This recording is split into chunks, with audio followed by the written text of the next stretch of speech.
Welcome back to another episode of the Jovial Pursuit Podcast. I'm your host, Jovi, with my co-host, Brandon, and another special guest, Eve, returning to the show. How we doing, guys? Good. Brandon just shakes his head. Brandon, tag Brandon. Tell us all. Tell it all. What's going on? I'm good. How's your week been? I mean, it's a dumpster fire almost every week these days. That's why I was like, there's no way we're making it. Like, there's no way we're making it. When you're like, no, we're gonna make it to the new year. No, it's not gonna happen. No, we're gonna make it. But here you are. But you're here. We're here. What? We have 7 weeks left. I don't even know. Maybe 7 weeks somehow. Excuse me. Oh, don't do that. Make it, Brandon. Are we gonna make it? Not that. Oh God, I actually don't like you for that, Brandon.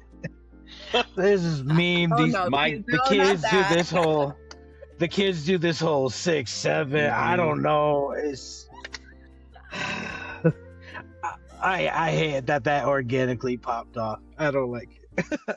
Oh my gosh. Okay, Jovan, you know my dad because we grew up together in our teens, and so you probably recall my dad. And we were hiking around in Joshua Tree this past weekend. I just got back, Brandon, from Joshua Tree late Tuesday night, and my dad whips out 6, 7, and I look at him and I'm like, you know what that is? And he's like, of course I know what 6, 7 is. I was just like, wow, I'm so impressed right now. Like.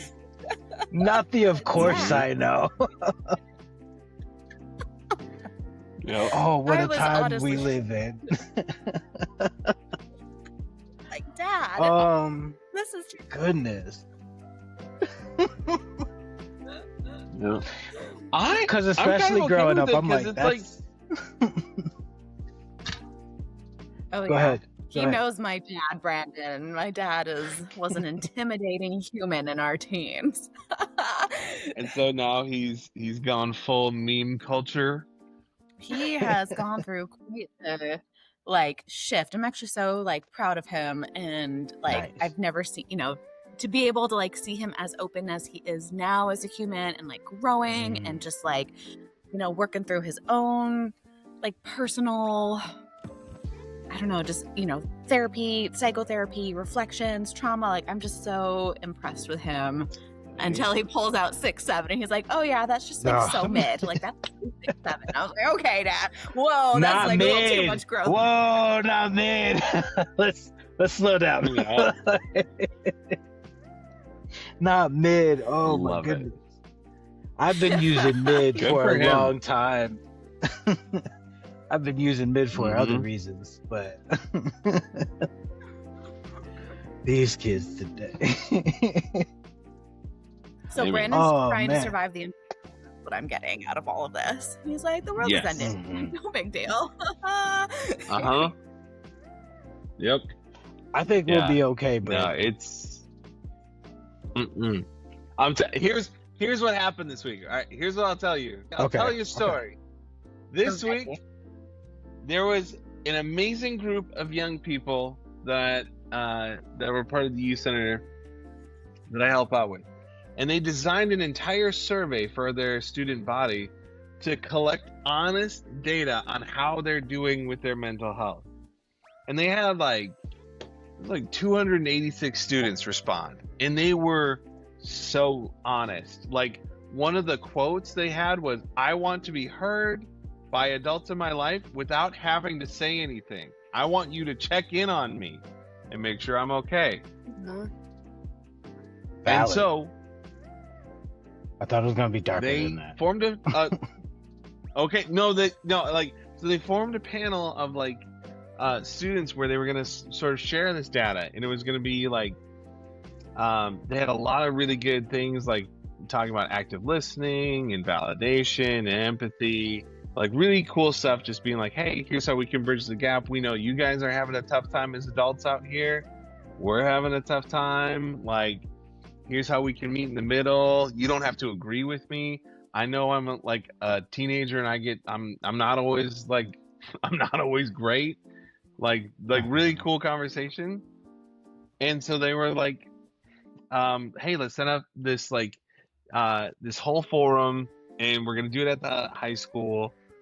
And like basically it's 1 hour. There's no other events going on at this time. Do you know how many people showed up to this to listen to these babies out here like share their heart with people? All right, Eve, what's your guess? It sounds abysmal. I don't know. It's either a lot or it's like none.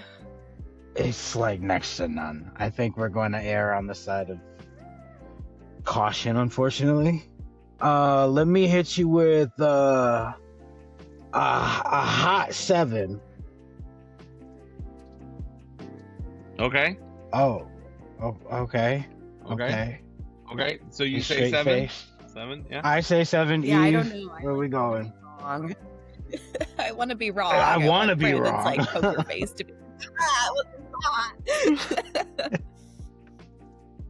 Two, and one of them was a parent giving a kid a ride there, and another was a parent of a kid on the panel who was late to it. That's why I'm like, we're not gonna make it. Like these babies that they put their heart and soul into this, and like got their fellow students to like bare their souls voluntarily and be like, I just want to be noticed. I just want to be heard. I just want someone to care. Wow. And we were like, okay, let's do this. And it's 2. And I was like, whoa, these babies just want to be loved. That's all they need. It's not rocket science, people. Wow. Okay, valid. But that so says the end of society. That doesn't say the end of us all in 2025. If I'm just making a wager clear. if we're going apart. Okay. Because we were talking about like world destruction come 2025. Because people are out here. World destruction might. The destruction of our youth, that happened but it wasn't great. Oh yeah, 2025 is not. It's going to be an infamy, not famous. Yeah. Oh, those poor kiddos. How That's old were they? Raw. Are these like middle school kids? Like high schoolers. Like and they had some great information.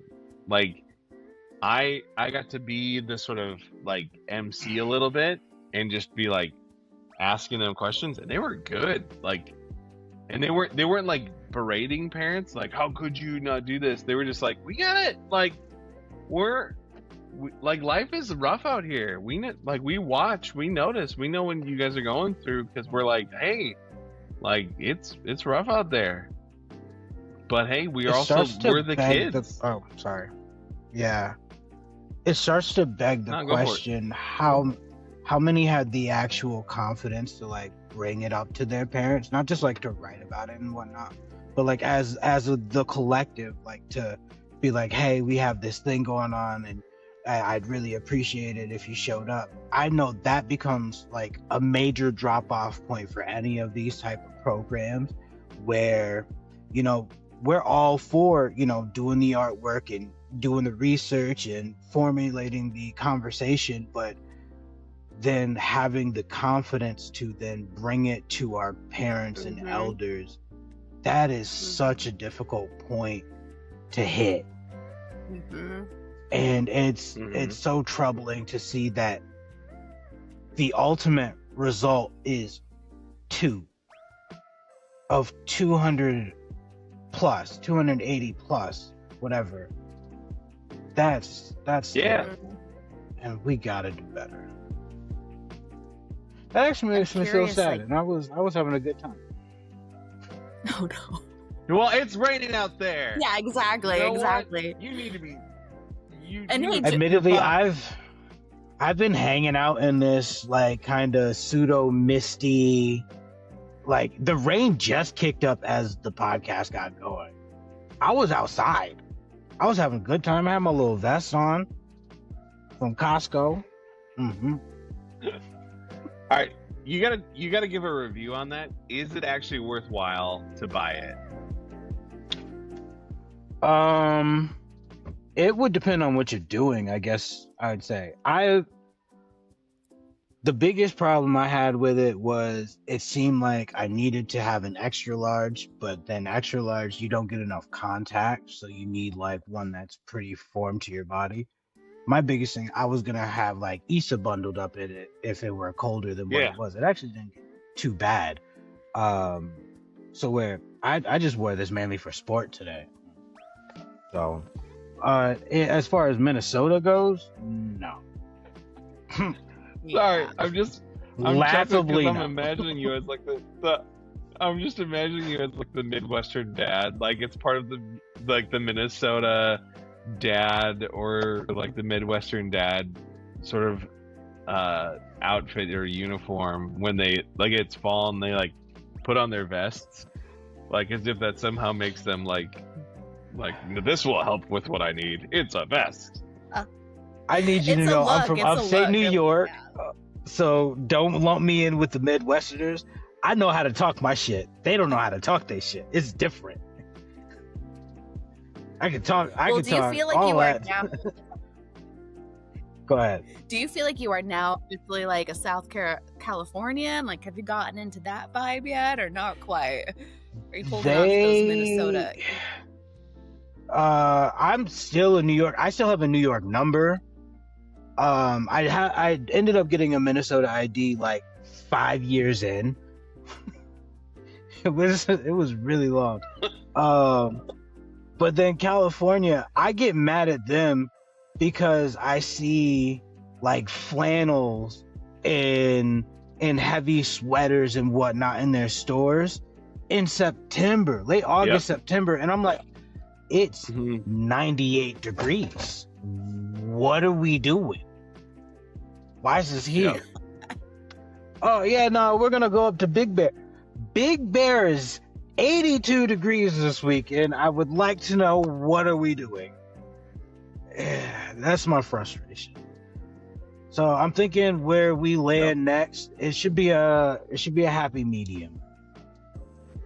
I mean, clearly probably like Oregon or Washington, so but that's just, my personal like bias. I'm like, one little hat, I'm gonna give those two options on the piece of paper.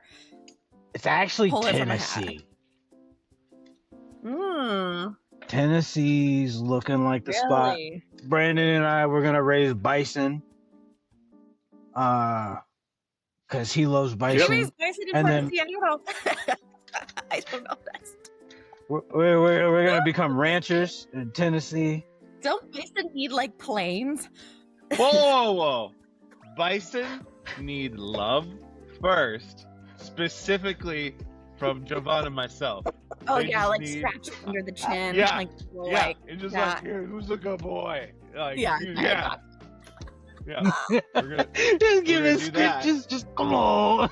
Yeah, just like get like a little like fingernail filer and like file their little like hooves, whatever they're called, and give them all pedicures. Oh yeah. And then we'll get them. We talked about it, and then we talked about it in another episode where we were like, all right, but yeah, when we're mad at each other, we go and love up on on one another's bison. So if he's got one, I'll be like, hey, you want some sugar cubes? Here. I know your dad doesn't love you for real, so let me go ahead. Right behind you here. I know. A very good choice for when the world ends. You could just go off and, like raise your bison and survive. I'm just gonna be a rancher. My mom ended up starting she's got a little farm, like a little homestead right now. Does she? She went from working in factories, to like she's got rabbits, goats, a couple sheep, chickens, wow. And I know she plans on getting, I don't know if it's alpacas or if she's gonna go the donkey route as the protector. But she's, because my mom's got land over there in upstate. It's a good little section. So she's built like little barns and whatnot. Wow, good for her. She's Yeah, she's doing everything in her what, mid-50s. She's like ready for the end of the world. Like she's like, I want to be able to grow food for my family and send it to them when they need it. Like that was a literal conversation piece we had. So we're prepping over here.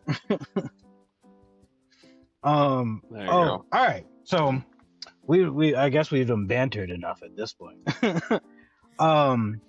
Let's kind of narrow in a little bit, because you both are in fields where the government shut down, although it's just coming up.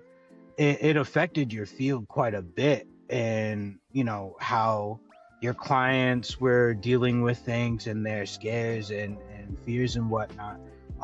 If I could get some of your experiences on both sides, I guess we'll start with you. Yeah. I love how we were like banter, jump into the deep end. Like enough small talk. Let's just get right to the meat of it. Yeah. It's like where to even go with that whole conversation, because like every single like presentation that I'm giving, or like when I'm out with various like associations or groups or churches and like talking with the public, like there's very much like those questions of what's happening with your funding, like how is everything going, like are you being affected yet just with funding in general. And then of course like with the shutdown, I would say the biggest thing that we saw with the social service agency that I'm at is a lot of the food insecurity needs that came up in the area, especially with like SNAP basically not delivering food stamps for November. Like that was probably where we were most affected. And we don't give out food directly per se to like our clients, but I'm sure you know, Brandon, there's enough of that overlap in social service, nonprofit, mental health, like partners and organizations that like when one's suffering, they all suffer, and all of the like clients, neighbors, families, what have you, that are working usually with like more than one organization are all suffering. So the last 2 weeks have been really interesting. I will say in our area, there's been a huge step up. Like if I am trying to look at things positively in some regards, like we had a whole, like just so many like churches, businesses, like food drives starting, like GoFundMes, like matching donations for like our local food banks, a lot of people like bringing in canned food, etc. So there was very much like quickly like a rapid response in the community for getting food out, but it has not necessarily been the most fun this year, the last few weeks. So I'm curious, Brandon, like what you've seen. Ours was absolutely the food insecurity side of it. Yeah, I mean, I saw a lot of the food insecurity responses, lots of anxiety about what that was going to look like. But then it was interesting because watch it, like, so initially it was like the SNAP benefit stuff. Once that started hitting, it was like, oh, like, okay, this is going to be different. But you saw people sort of trying to take care of their own communities, which was pretty cool. But then I was starting to see also then how it was adding a lot of anxiety about just like a lot of stability for things like even like health insurance premiums. I was seeing people like it brought a lot of things that people didn't know were issues or concerns to the surface, and then politicians would be like, yes, this is why we're doing this, or this is what we want, and weird like people that didn't know a lot about certain things like SNAP benefits, or what is a federal employee, or where are they, or even like the Affordable Health Care Act, like the different premiums, that subsidies that were expiring. It just brought in a whole lot of uncertainty. And I think the fact that the government's open, weirdly enough, so the food insecurity stuff has not been as much of an issue since there was a reopening but it hasn't resolved a lot of the other anxieties that people now are aware of. Like, you know, like I was reading this morning that the federal government was like, hey, like reissue payments for SNAP benefits, but just heads up, like we're probably not, like we're dialing this program back, sort of thing. Like, so get ready for more like payments not coming through here. So like that'll be interesting. So many thoughts going through my head around that, and it's like, wow, okay, so we're cutting things to save money, but meanwhile look at like how much, like, you know, private interests have made money through this administration. Wow. And meanwhile people can't feed themselves or afford their health care. Amazing. Anyway, not to go super dark, but it's the way they place blame in these situations is like it's our fault as the lesser making group, but it's not. Like when you're having tax breaks for the wealthy, the wealthiest of the wealthy, to the tune of billions of dollars, hundreds of billions of dollars in some formats, it just doesn't make any sense why we can't fund these programs at all. Go ahead. Well, I sometimes wonder if we actually agree as a country, if we agree a lot more than we realize. But what happens is I think they're not single item votes. Like it's like a giant bill with like, you give us, I'll give you that. So it's harder to come to a conclusion. You know, it'd be different if we were like, all right, we need to reopen the government. Who thinks we should pay for the military? Like, I'm sure we'd all agree, like, yeah, 100%. Like, who wants to make sure like babies are getting the food that they need to, you know, develop healthy things? Like, yeah. Military could use less money.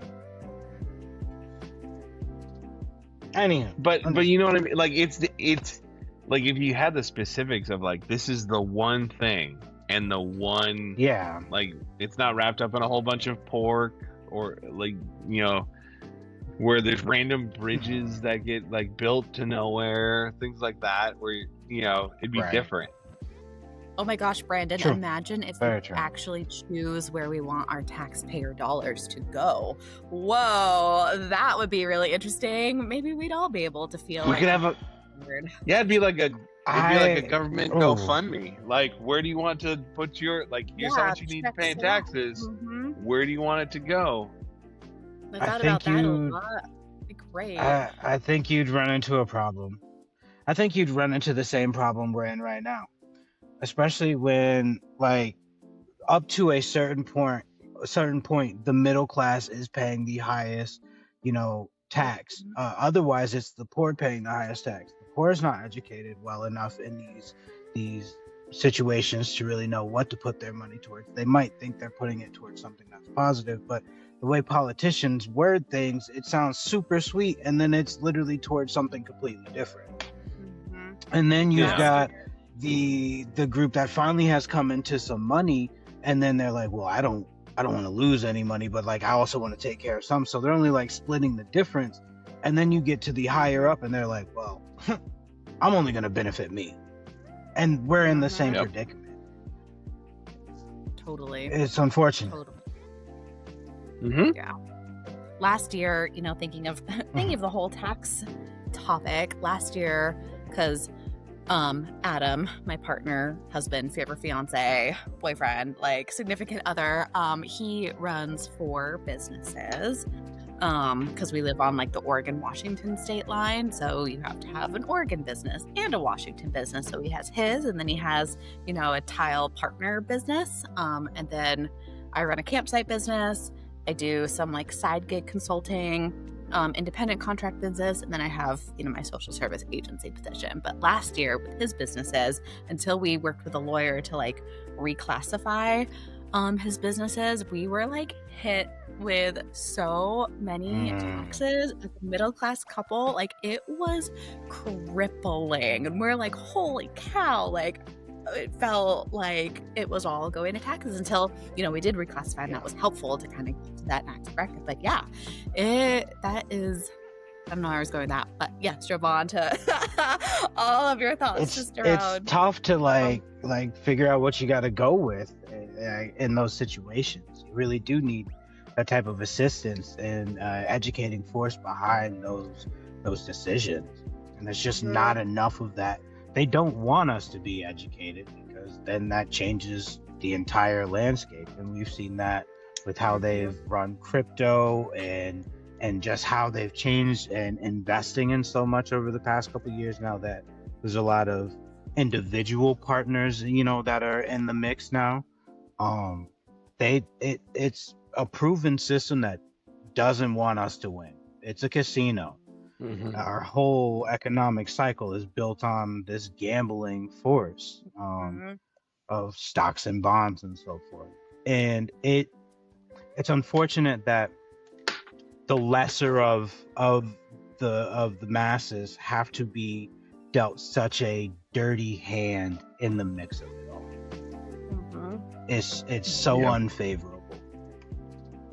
Like, I know the SNAP situation that affected parts of my family, although it doesn't affect me, that still affects them, and I don't want to see my family struggling or without food and so forth. I already grew up like that, where we had to go to pantries and so forth to supplement our kitchen, where I wouldn't want to have to see them again in that position. Yet here we are going through the whole 2008-2009 cycle all over again. It's terrible. If you look at the data points, the similarities between what companies are doing and the stock market is doing compared to 2008, 2009, they're like right on track. Similar, if not worse.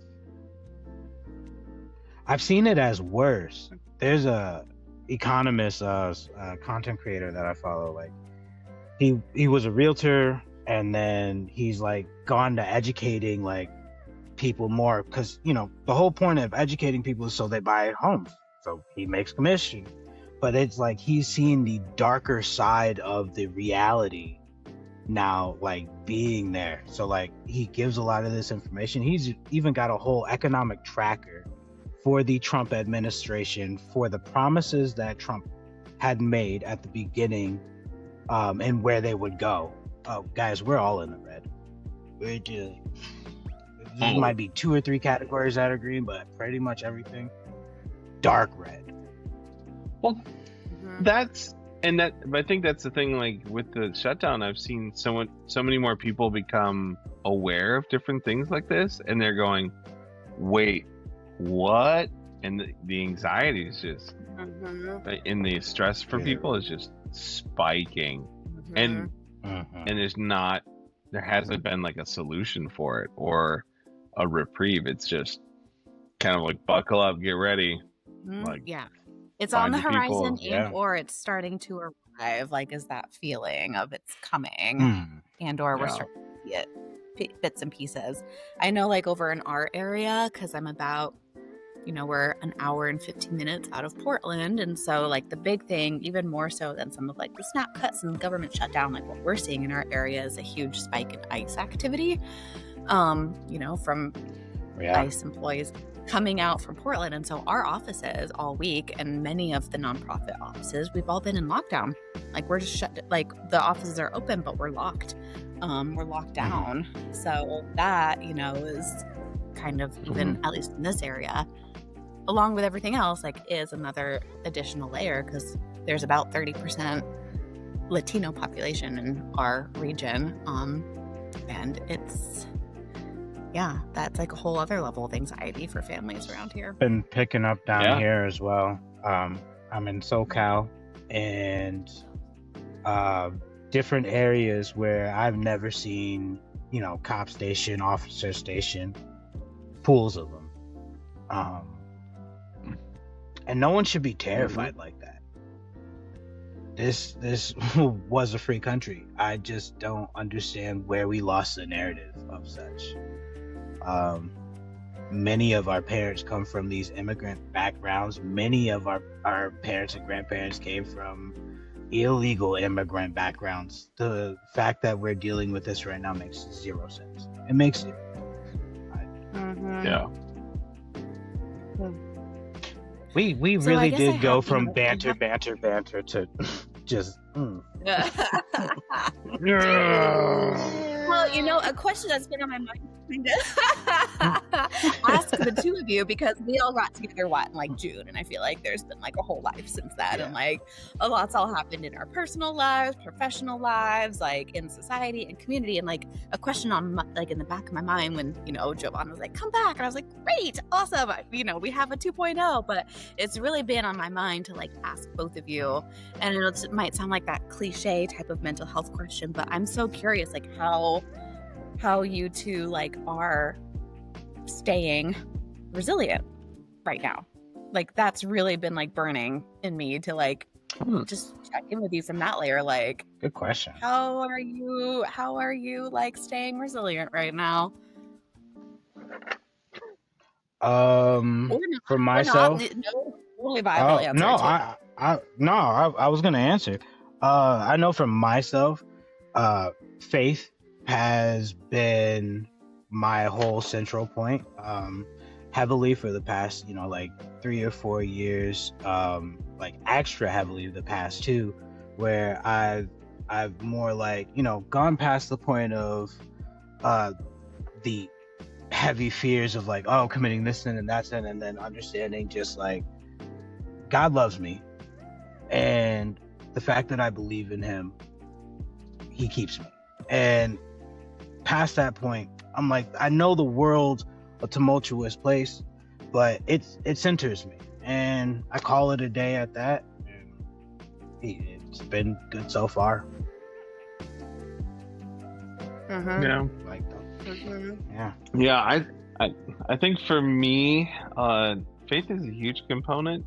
I think anyone that can find stability in something bigger than yourself and bigger than just what you're in right now provides a lot of stability. But faith has been a huge component, because I think it for me it builds a lot of resilience and a lot of stability. Where, like, listen, I like my mood, what I rely on, what I hope for, isn't really shaken by these things. It's going to be uncomfortable. Like, it's not fun.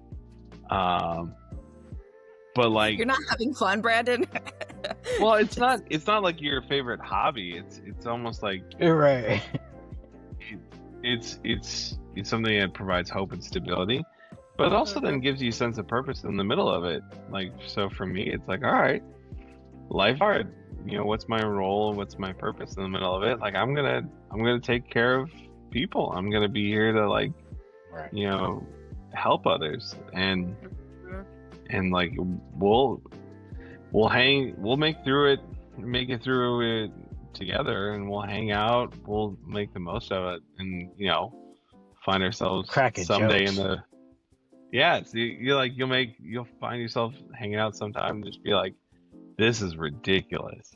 This is nuts. But like, hey, we got each other, and we're gonna take care of each other. We gotta make it through.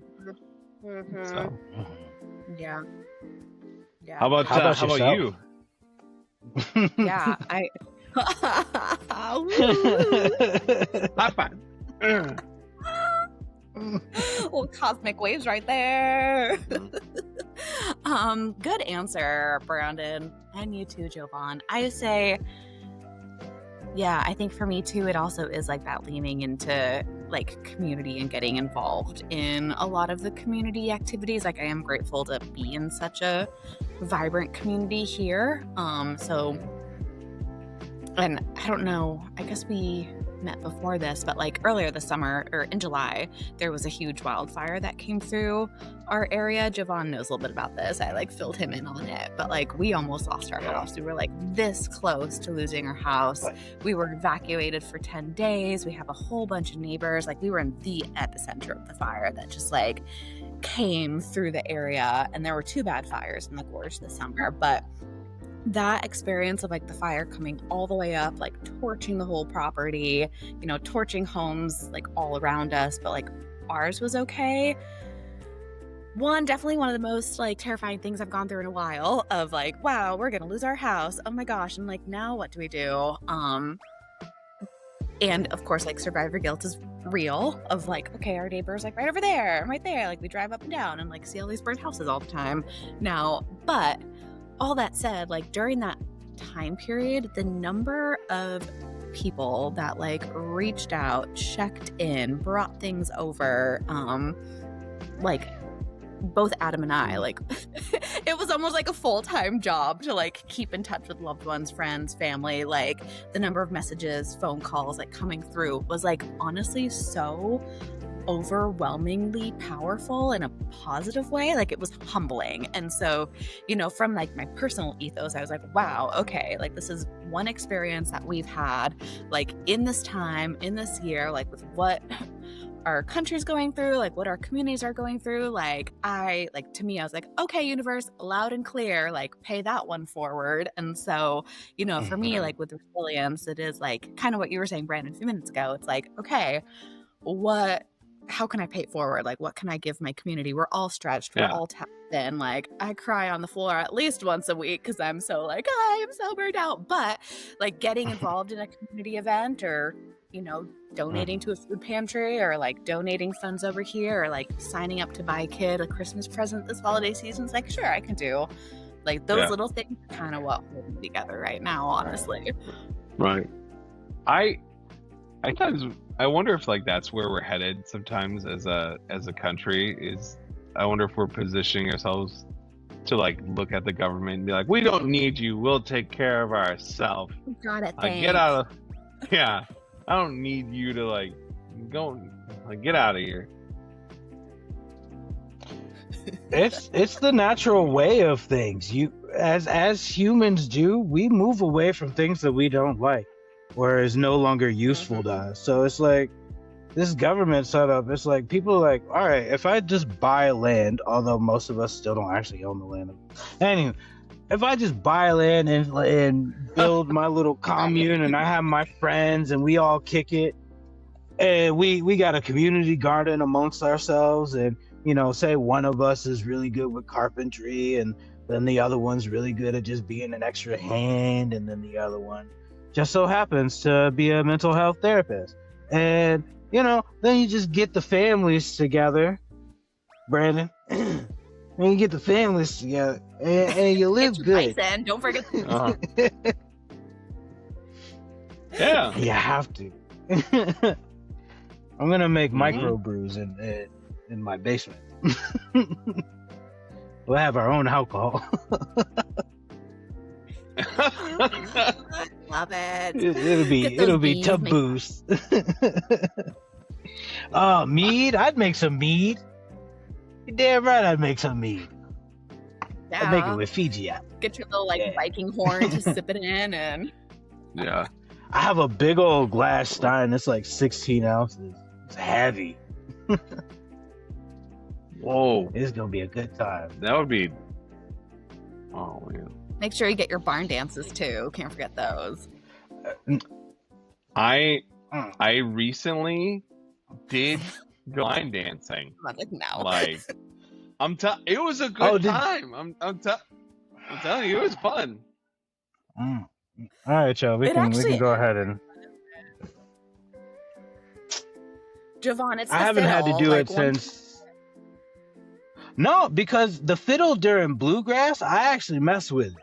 But it's something about line dancing. You ain't gonna tell me how to dance. I'm not listening to spin your partner around and around. Okay, but what if it's like if it's like those like grapevine like funk like Motown like group dances? All right, your boy gonna be in there. Right? And anytime you have to have a high kick, your boy gonna have the highest kick.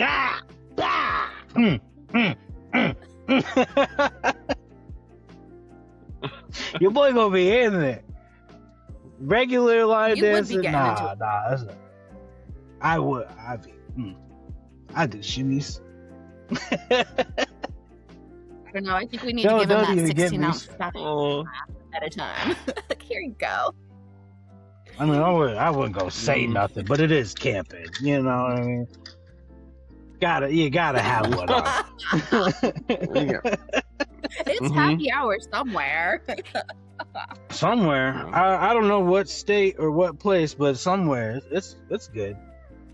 Man, this has been fun. We gotta have like more of these episodes. These are great conversations. I love the aspect that you guys bring to it because you are more in the field than me. I'm just kind of like on the outskirts, you know, doing commentary more or less.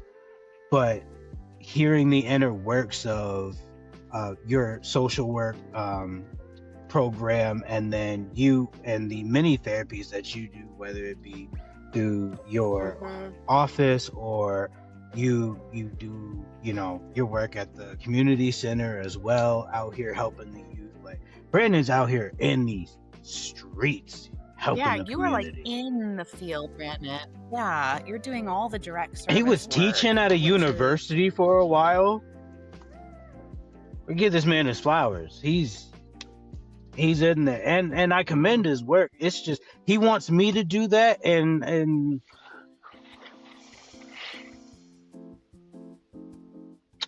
we'll save that conversation for the next one. All right, y'all. Peace and love. Okay. A lot of facial like things that I want to add.